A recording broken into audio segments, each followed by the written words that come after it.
सबसे पहले शुरुआत करते हैं योग के इतिहास को लेकर। योग का ओरिजिन कहाँ है, कब से है। तो वैसे तो बहुत ज़्यादा फैक्चुअल इन्फॉर्मेशन इसके बारे में नहीं है, परंतु वे महान ऋषि जिन्होंने योग में सबसे बड़ा अपना कंट्रीब्यूशन दिया है वे हैं महर्षि पतंजलि। और दोस्तों ये जानना बहुत ही इंटरेस्टिंग है यहाँ पर कि उन्होंने ना सिर्फ योग में बल्कि आयुर्वेद में और व्याकरण में भी अपना बहुत अमूल्य योगदान दिया है।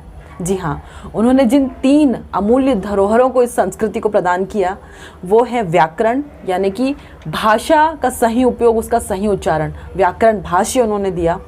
आयुर्वेद संहिता उन्होंने दी फॉर अ फिट बॉडी, और योग उन्होंने दिया फॉर अ फिट माइंड। तो देखिए कितनी सुंदर बात है। And when we try to establish the connection हमारी माइंड के लिए, हमारे बॉडी के लिए और हमारी लैंग्वेज के लिए, ये जो तीनों पावर्स हैं हमारे पास, इनको एक डायरेक्शन में अलाइन करने के लिए उन्होंने ये तीनों चीज़ों की रचनाएं की। और बहुत ही सिंपल सेंटेंस, बहुत ही एक साधारण सरल वाक्य में उन्होंने योग को पूरा समझाया है, योगस्य चित्त वृत्ति निरोधा। तो इतना घबराने की ज़रूरत नहीं है, it is not that difficult. बहुत ही सिंपल अर्थों में हम इसको समझें तो महर्षि पतंजलि के अनुसार योग कुछ नहीं है बल्कि it is the discipline of mind. हमारे माइंड को डिसिप्लिन करने का तरीका ही योग है। योग से हम अपने माइंड को डिसिप्लिन कर सकते हैं। अब दोस्तों डिसिप्लिन क्या? डिसिप्लिन को हम बहुत ही सरल अर्थों में समझें तो किसी भी काम को उसके रूल्स के अकॉर्डिंग करना इज़ डिसिप्लिन। जैसे फॉर एग्जाम्पल एक पर्सन रनिंग करता है, कभी कभी करता है, तो उसका इफेक्ट क्या होगा? उसे कभी कभी अच्छा लगेगा, उसकी बॉडी थोड़ी फिट होगी। अब वो रोज़ रोज़ करता है तो उसका इफेक्ट क्या होगा? अब वो और भी ज़्यादा फिट होगा, he will be feeling even better. अब वो रोज़ रोज़ फिक्स टाइम पे करने लग गया, एक ड्यूरेशन के लिए करने लग गया है, यानी वो प्रॉपर डिसिप्लिन में आ गया है। तो अब जो उसका रिजल्ट होगा ना दोस्तों, that will be even better. He will be having a fitter body. और जब वो एक टारगेट को लेकर अब रन करने लगेगा तो ही में even participate in competition and he can become a performer. तो डिसिप्लिन यानी कुछ नहीं, डिसिप्लिन हमको हेल्प करता है किसी भी काम को उसके मैक्सिमम पोटेंशियल एंड प्रोडक्टिविटी तक लेकर जाने के लिए। तो योग हमें हेल्प करता है माइंड को उसके मैक्सिमम पोटेंशियल और प्रोडक्टिविटी तक लेकर जाने के लिए, हमें ये रियलाइज़ करवाने के लिए कि we are infinite source of energy. अब उस एनर्जी को यूज़ कैसे करना है, उस मेंटल एनर्जी को यूज़ कैसे करना है अपने बेटरमेंट के लिए, अपनी फैमिली, अपनी सोसाइटी, अपने देश के बेटरमेंट के लिए। यह यम, नियम, आसन, प्राणायाम, प्रत्याहार, धारणा, ध्यान और समाधि। तो दोस्तों ये कुछ नहीं है, हमें इनकी बहुत ज़्यादा डिटेल में जानने की ज़रूरत नहीं है। They are basically step by step process कि कैसे एक इंडिविजुअल अपने आप को कंट्रोल करने से शुरू करके अपनी एनर्जी को उस लेवल पे लेके जा सकता है जहां ही mingles with the supreme power. तो दोस्तों इनमें से जो फर्स्ट 2 स्टेप है यम और नियम। यम का मतलब होता है हमारे सोशल बिहेवियर, सोशल एथिक्स, और नियम का मतलब होता है हमारे पर्सनल एथिक्स। मतलब सबसे पहले तो हम अपने आप को सोशली कंट्रोल करना सीख जाएं, सोशली अपने बिहेवियर्स, अपने एक्शंस, अपने वर्ड्स को कंट्रोल करना सीख जाएं। और दूसरा नियम, यानी कि हमारा जो सेल्फ डिसिप्लिन है, हमारी हैबिट्स को लेकर, हमारे थॉट्स को लेकर, इमोशंस को लेकर, eating habits, exercising, everything that comes in an ideal daily routine, उसको फॉलो करना शुरू कर दें तो ही हम अपनी एनर्जी को बहुत हद तक चैनलाइज कर सकते हैं। और एनर्जीज़ को चैनलाइज करना दोस्तों इसलिए ज़रूरी है क्योंकि ऑब्वियस सी बात है, बहुत सिंपल सी बात है कि जब हम कोई काम हाफ एनर्जी से करेंगे तो उसका आउटपुट भी हाफ ही आएगा और उसका रिजल्ट होगा फ्रस्ट्रेशन। फॉर एग्जाम्पल हमने कोई एग्ज़ाम दिया, अपनी आधी एनर्जी से दिया, तो रिज़ल्ट पूरा तो आएगा नहीं, और जब रिज़ल्ट पूरा आएगा नहीं तो वी विल बी डिससेटिस्फाइड।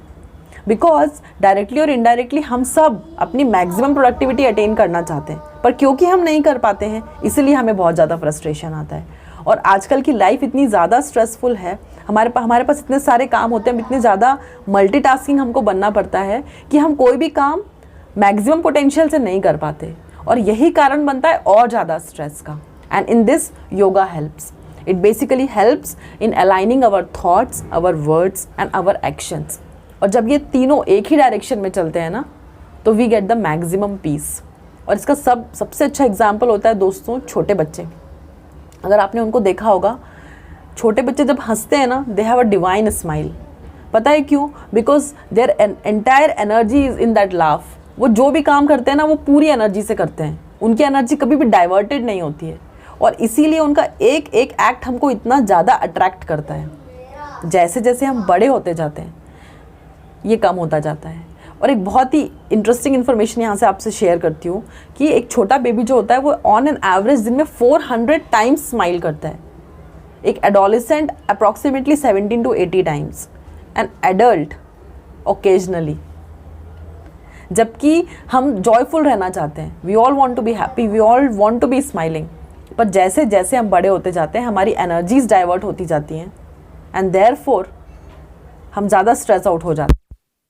दोस्तों अभी हमारी हालत बिल्कुल उस अलमीरा की तरह है जो बाहर से देखने में तो बहुत ही सुंदर और बहुत ही ऑर्गेनाइज लगती है, पर जब हम उसको अंदर खोल के देखते हैं ना, एवरीथिंग इज़ अ मैस। कोई चीज़ हमें उसकी सही रैक में नहीं मिलती है, कपड़े कहीं, ऑर्नामेंट्स कहीं, डॉक्यूमेंट्स कहीं, एक्सेसरीज़ कहीं। और इस वजह से होता क्या है, जब हमें कहीं जाना होता है and we want to take out something, हम निकालते कुछ हैं, मिलता कुछ है। कोई डॉक्यूमेंट ढूंढ रहे हैं, मिल कुछ रहा है। जो चीज़ ढूंढ रहे हैं वो तो नहीं मिलती, बाकी सब की सब बाहर आ जाती हैं, और फिर हमारा काम बढ़ जाता है उनको समेटने में, and then we start searching for the thing we wanted to. बिल्कुल यही हाल हमारे इनर माइंड का है इस वक्त। थॉट्स कहीं हैं, इमोशंस कहीं हैं, फीलिंग्स कहीं हैं, ध्यान कहीं है, करना कुछ चाहते हैं, कर कुछ रहे हैं, बोलना कुछ चाहते हैं, बोल कुछ रहे हैं, सोचना कुछ चाहते हैं और सोच कुछ और रहे हैं। और योग की मदद से हम इन सारी चीज़ों को अलाइन कर सकते हैं, अपने सारे थॉट्स को, फीलिंग्स को, इमोशंस को एक डायरेक्शन में अलाइन कर सकते हैं। अभी तो ये सब भाग रहे हैं इधर उधर, और यही कारण है कि हमारी जो एनर्जी है ना वो पूरी तरीके से डिस्ट्रीब्यूटेड है। तो अब जब हम डिस्ट्रीब्यूटेड एनर्जी के साथ कोई भी काम करेंगे तो कैसे कर पाएंगे, कैसे उसकी मैक्सिमम प्रोडक्टिविटी हम अटेन कर पाएंगे। तो yoga is basically unison of mind, body and soul. जैसा कि मैंने अष्टांग योग के बारे में बताया, हम उसके फर्स्ट 4 स्टेप्स को ही अगर फॉलो करना शुरू कर दें, अपने सोशल एथिक्स को, सोशली अपने बिहेवियर को, अपने एक्शंस को कंट्रोल करना शुरू करें, उनको वॉच आउट करना शुरू करें कि they are in the right direction और नॉट, अपने पर्सनल डिसिप्लिन को फॉलो करना शुरू करें। पर्सनल डिसिप्लिन हमारे हेल्थ से जुड़ा हुआ, हमारे एक्सरसाइजेस से जुड़ा हुआ, फूड हैबिट से जुड़ा हुआ, इमोशनल इंटेक से जुड़ा हुआ, उसको कंट्रोल करना शुरू करें। प्राणायाम करना शुरू करें। प्राणायाम इज़ नथिंग बट हमारी एनर्जीज़ को कॉन्सेंट्रेट करना with the help of right breathing practices. तो इससे क्या होगा कि हमारी सारी की सारी एनर्जी एक डायरेक्शन में चैनलाइज हो जाएगी और अंदर से हमारे माइंड का स्टेट बिल्कुल एक ऑर्गेनाइज्ड कबर्ड की तरह पे होगा, जहाँ पे हम जिस रैक में जिस चीज़ को रखना चाहते हैं ना वो हमको वहीं मिलेगी, और वो अंदर से भी देखने में उतनी सुंदर होगी जितनी कि बाहर से है। जहाँ थॉट्स को रखना है, जहाँ इमोशंस को रखना है, जहाँ फीलिंग्स को रखना है, फिर जब हम जिस चीज़ को निकालना चाहेंगे हमको वो वहीं पे मिलेगी। And this is what yoga does. हम सब एनर्जी फॉर्म्स हैं, we are all forms of energy. हम सब में इतनी ताकत है कि हम जो भी लाइफ में अचीव करना चाहते हैं ना हम अचीव कर सकते हैं, पर फिर क्यों नहीं कर पाते हैं, ये बहुत बड़ा प्रश्न है। तो अचीव हम इसलिए नहीं कर पाते दोस्तों क्योंकि हमारी एनर्जीज पूरी तरीके से डिस्ट्रीब्यूटेड हैं, कहीं किसी में, कहीं किसी में। अगर हम सन का एग्जाम्पल लें यहाँ पर, तो वैसे तो सनलाइट हम सबको मिल रही है, इट इज़ डिस्ट्रीब्यूटेड एवरीवेयर, पर जब उस सनलाइट को हम एक जगह पर फोकस करते हैं ना, इट कैन बर्न एनीथिंग। बिल्कुल वैसा ही हमारे साथ भी है। हमारी एनर्जीज़ क्योंकि फ्रेगमेंटेड हैं, इसीलिए हमारा फोकस किसी एक चीज़ पे बनता नहीं, और फोकस क्योंकि बनता नहीं तो हम अपना मैक्सिमम कभी अटेन नहीं कर पाते। And yoga helps in doing that. बहुत ही फेमस स्टेटमेंट है कि as is the individual so is the universe, as is the body structure so is the cosmos, यथा पिंडे तथा ब्रह्मांडे। मतलब जैसा हमारा बॉडी का स्ट्रक्चर है ना, एग्जैक्टली वैसा ही इस कॉस्मॉस का, इस यूनिवर्स का स्ट्रक्चर है। और सिंपल फॉर्म में समझें तो we all are segregated parts of energy. हम उस एनर्जी का छोटा सा टुकड़ा है जो उस इनफाइनाइट एनर्जी से अलग हो गया है, और योग हेल्प करता है इस एनर्जी का उस इनफाइनाइट एनर्जी में कनेक्शन बनाने में। और जब वो कनेक्शन बन जाता है ना, we start taking energy from that infinite source, तो फिर हमारी एनर्जी कभी ख़त्म ही नहीं होती। And whatever we do it with our full mind, full soul, and we get success in whatever we do.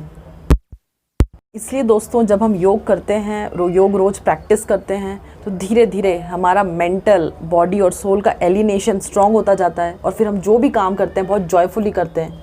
मस्त होके करते हैं। और जब मस्त होके करते हैं ना, तो ना सिर्फ हम बहुत ज़्यादा खुशी महसूस करते हैं, बल्कि हमारे आसपास के लोग भी उस मेंटल पीस को, उस आनंद को फील कर पाते हैं। इसलिए दोस्तों, योग की हैबिट ना सिर्फ हम डेवलप करें, बल्कि अपने बच्चों को भी इसके बारे में बताएं। That will be the best gift for them. That is the most precious heritage we all are having. Doing yoga, की प्रैक्टिसिंग योगा, योग ही है जो हमको मेंटल डिसीज़ से बचा के रख सकता है, बल्कि हमारे माइंड को रोज़ हेल्दी बना सकता है। तब तक के लिए दोस्तों, खुश रहिए, मस्त रहिए, खुशियाँ बांटते रहिए। और आपको मेरे वीडियोस पसंद आ रहे हैं तो कमेंट ज़रूर करिए। इसके अलावा आप जिस भी लाइफ स्किल टॉपिक पर डिस्कशन चाहते हैं, वीडियोस चाहते हैं, वो ज़रूर कमेंट बॉक्स में टाइप करें। It motivates me. Till then, thank you, नमस्ते।